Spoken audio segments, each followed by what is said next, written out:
(446) میں آ کر شیعوں کی حکومت کو ختم کیا تغرل بیگ سلجوکی نے۔ سلجوک مسلمان ہوئے تھے محمود غزنوی کے دور میں۔ سلجوک ان کے بڑے کا نام تھا۔ تو ایک دفعہ محمود غزنوی نے سلجوک سے پوچھا اگر مجھے تیری مدد کی ضرورت ہو تو کتنے آدمی پیش کر سکتے ہو؟ تو اس نے ایک تیر دیا، کہا یہ ایک تیر ہے میرا،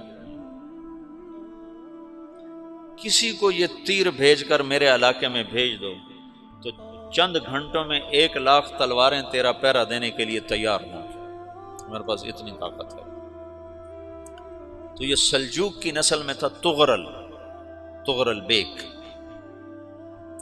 اللہ تعالیٰ نے جب عرب زوال کا شکار ہو گئے اور ضعف کا شکار ہو گئے، جیسے بڑھاپے کا کوئی علاج نہیں، جب قوموں پہ زوال آتا ہے تو اس کا بھی کوئی علاج نہیں، پھر اور قوم کو جگہ ملتی ہے۔ جیسے بڑھاپا ایک فرد پہ آتا ہے، ایسے بڑھاپا قوم پہ آتا ہے۔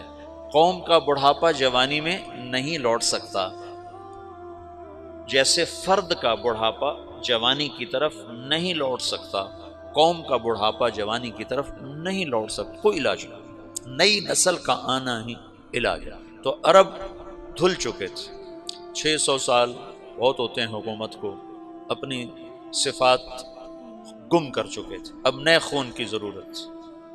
تغرل بیگ پہلا شخص تھا جس نے آ کر اہل السنت والجماعت کو استحکام بخشا، شیعوں کی حکومت کو ختم کیا، بغداد سے، شام سے، ان سارے علاقوں سے۔ صلاح الدین ایوبی نے اسماعیلی شیعہ کی حکومت کو ختم کیا، مصر۔ العاضد ان کا آخری خلیفہ تھا۔ صلاح الدین ایوبی نور الدین زنگی رحمۃ اللہ علیہ کا پروردہ تھا، اس کا دوست تھا، اس کے دوست بھی تھا، بچہ بھی تھا اس کے سامنے، زیادہ لکھنے پڑھنے کا شوق تھا۔ پھر اللہ تعالیٰ نے اس سے کام لیا اور اس کو مصر کا گورنر بنا کے بھیجا، مصر کی مدد کے لیے بھیجا، تو وہاں اس نے صلاح الدین ایوبی نے وہاں ختم کیا، تغرل بیگ نے یہاں ختم کیا۔ تو پھر سلجوق جو تھے نا یہ اقتدار میں آئے، ادھر ختم ہو گئی سلطنت بنو عباس کی، مصر ایک چھوٹی سی ترکوں کی سلطنت، تو اللہ تعالیٰ پھر مرکزیت کے لیے ایک نظام چلایا۔ دو لشکر آپس میں لڑ رہے ہیں ایک میدان میں، ایک جنگلی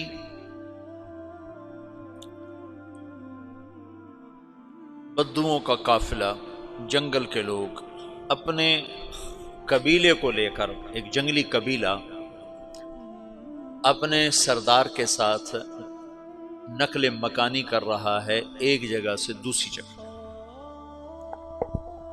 اللہ کا نظام کہ یہ لوگ چلتے چلتے چلتے اس وادی میں پہنچ گئے جہاں جنگ ہو رہی ہے، دو لشکر آپس میں لڑ رہے ہیں۔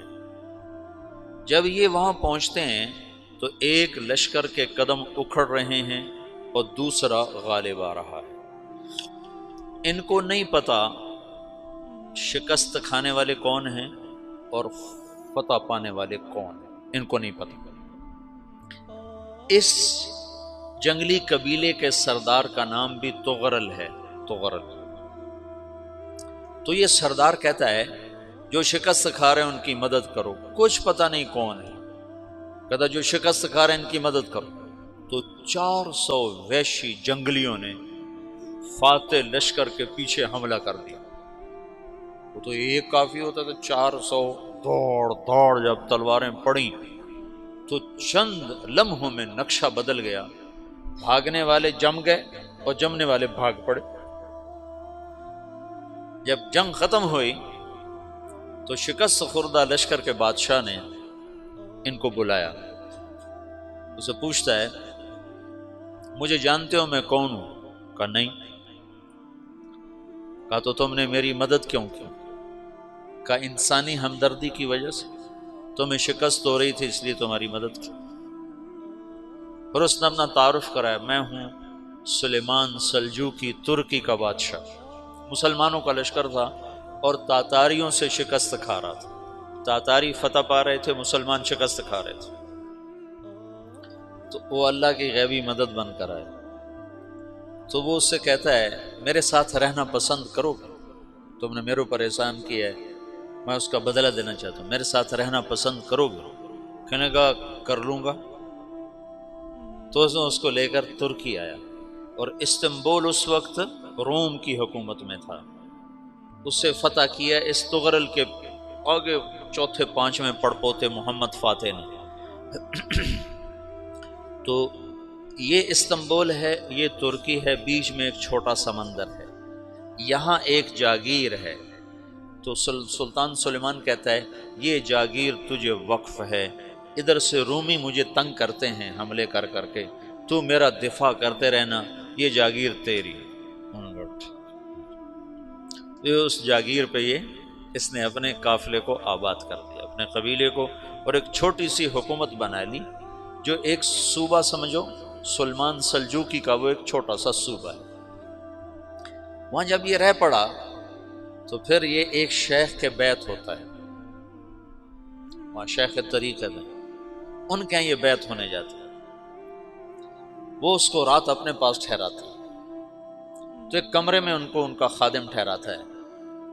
یہ جب کمرے میں جاتا ہے تو سامنے دیوار میں تاکچے پر قرآن پڑا ہوا ہے، تو یہ تغرل بیگ کہتا ہے یہ کیا ہے، یہ کیا ہے؟ تو وہ خادم کہتا ہے یہ کتاب اللہ ہے، قرآن ہے۔ اچھا، وہ اس کو وہاں چھوڑ کے باہر چلا جاتا ہے۔ وہ دیہاتی آدمی، جنگل کا رہنے والا، پہلی دفعہ زندگی میں قرآن دیکھا، وہ کہتا ہے یہ قرآن ہے، اللہ کی کتاب ہے، میں اللہ کی کتاب کے سامنے سو جاؤں، کتنی بے ادبی ہے۔ تو اس نے ایسے قرآن اٹھایا اور سر پہ رکھ لیا اور کھڑا ہو گیا، ساری رات قرآن سر پہ رکھ کے کھڑا رہا۔ رات کے پچھلے پہر اس کو خواب آیا، کھڑے کھڑے اس نے دیکھا کہ اس کی پشت سے ایک چاند نکلا اور شیخ کی بیٹی کے سینے میں جا کے اتر گیا، پھر اس لڑکی کے سینے سے ایک درخت نکلا جو پھیلتے پھیلتے پھیلتے 3 بر اعظم پہ چھا گیا، افریقہ پر، یورپ پر، ایشیا پر۔ پھر اس کی آنکھ کھل گئی، وہ کھڑا ہوا ہے، تو اس نے صبح یہ خواب اپنے شیخ کو سنایا، تو انہوں نے اپنی بیٹی اس کے نکاح میں دے دی۔ اس بیٹی سے ایک بچہ پیدا ہوا، تغرل بیگ نے اس کا نام رکھا عثمان، عثمانی ترک نام سنا ہوا، جو میں نے کل بتایا تھا کہ 1924 میں وہ خلافت ختم ہوئی۔ تو ایک بیٹا پیدا ہوا عثمان۔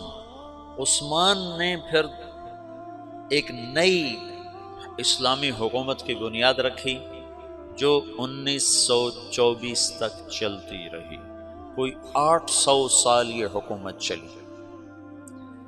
تو حکومت کا شرازہ بکھرا، لیکن پھر جڑ جاتا تھا، پر وہ قرن اول والا جوڑ کبھی نہ پیدا ہوا، ٹکڑے بن گئے۔ ان ٹکڑوں میں اللہ لوگ پیدا کرتا رہا جو دعوت دیتے رہے، دعوت زندہ رہی۔ جو تربیت کا نظام تصوف کے ساتھ تھا، اب وہ تبلیغ کے ساتھ